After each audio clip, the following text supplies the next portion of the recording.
Soldier for God's army. My people, I'm the Douglas Carter, back on the scene doing my thing, and I just want to say I appreciate you and the work that you do. Haven't made a video in a while. Things been crazy, but I'm gonna try to keep them coming. Hawks, Bulldogs, Falcons, reminiscent when we was the NFC champions. But man, we got a lot to talk about, man. We got a lot to chop up. I'm trying to see where I should start. Mock draft season is in full effect. I love doing these mock drafts. I did 4 different ones.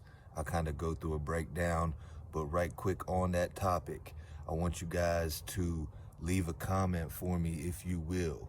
Subscribe is free. Share, help me build my channel, and get it out here circulating.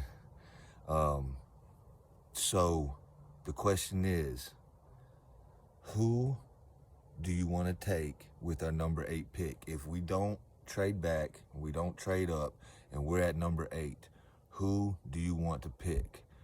Some of these draft boards, they got a lot of different rankings. They vary. One draft simulator might have the cornerback from Clemson, Andrew Booth Jr., they might have him going off the board at number 4. One simulator might have him going off the board at 21, 22, 23. So it just varies. I saw one simulator had Jordan Davis ranked number 9. One simulator had Jordan Davis ranked like 35. So I want to know from all the Atlanta Falcon fans out here, if you watch this channel, if you're new, drop me a comment. Tell me who you'd pick with the number 8 pick, the Falcons' first pick. Let's get that out of the way first. If you got a player that you're really high on, let me know, and maybe I'll do some more research and do a video on them.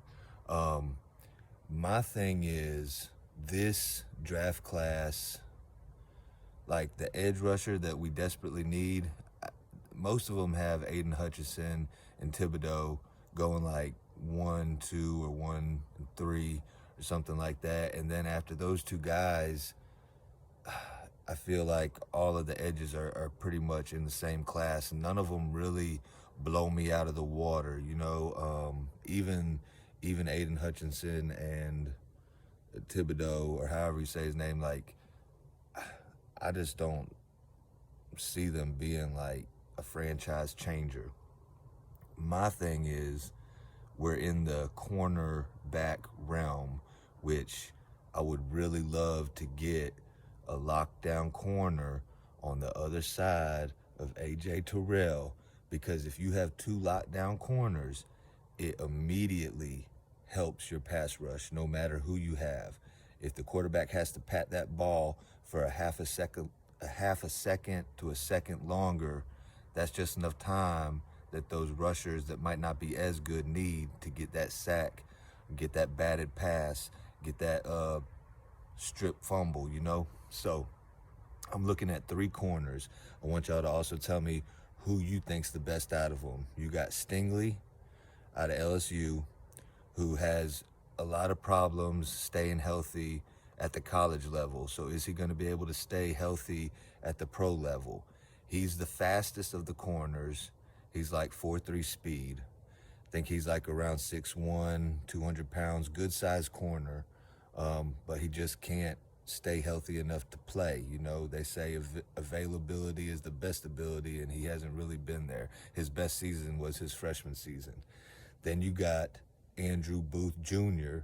from Clemson, who's pretty good. I think he's about the same height and weight, about 6'1", 200 pounds, good coverage corner. And then you got Ahmad Sauce Gardner from Cincinnati. He's 6'3". I think he's around 200 pounds. He might be a little leaner, but he has that extra height, and you can always put on weight, but you usually don't grow, after you're 21, you usually don't grow that much in height. So he's got the height, And he, to me, is the most consistent corner because he has not allowed a single touchdown in the 3 years that he played at Cincinnati. Each of the 3 years, he had 3 interceptions. So you're getting consistency. You know he's good for 3 interceptions, and it's very hard to score on him. He does lack a little bit of speed. They say like his fastest time was like a 4.5 speed, so you're going to give up a little speed. But I believe Ahmad Gardner is the best out of those 3 corners.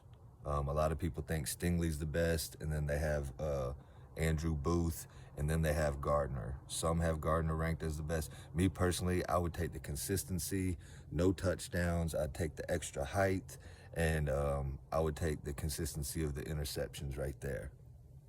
But what a playoff this last week. Green Bay, San Francisco. Oh my goodness, Green Bay. Special teams blew that game. Then you got Cincinnati, which Joe Burrow, they call him Joe Cool for a reason. Dude got sacked 9 times, still kept coming back and hitting Jamar Chase. Jamar Chase reminds me of a Tyreek Hill. When they get the ball, if you don't tackle them, they're probably taking it to the house. Like if you miss one tackle, you might as well kiss them goodbye in a lot of cases. So, I mean, I was kind of glad to see Tennessee get bounced just because Julio, man, like, I want Julio to do good and do his thing, but like Big Low Country, if you haven't checked out his channel, you check his channel out. He was saying it's just I didn't like the way Julio left, man. So I'm a little bitter. I'll admit that. But I like Cincinnati. Let's see, the Kansas City Buffalo game. A lot of people saying it was like one of the greatest playoff games of all time, and man, it had everything in it. Patrick Mahomes and Josh Allen was trading shots back and forth. I think the coaching staff for the Buffalo Bills made a critical error in kicking it out of the end zone instead of squib kicking it. I told my son when we were watching, I said, man, you got to squib it, take some time off the clock, but they kicked it out the end zone. And as you can see, Patrick Mahomes only needed 13 seconds to get in field goal range. And in overtime, it's a flip of the coin, literally. I think whatever team got the ball was going to go down there and score. Kansas City got it, went down there and scored, and that's the way it is. Defense got to make a play, but man, Patrick Mahomes and Josh Allen, they was just scrambling, buying time, and making plays. But what was the other game? Oh, yeah, the Rams and Tampa Bay. I was glad to see Tom Brady get his lip busted and get a personal foul.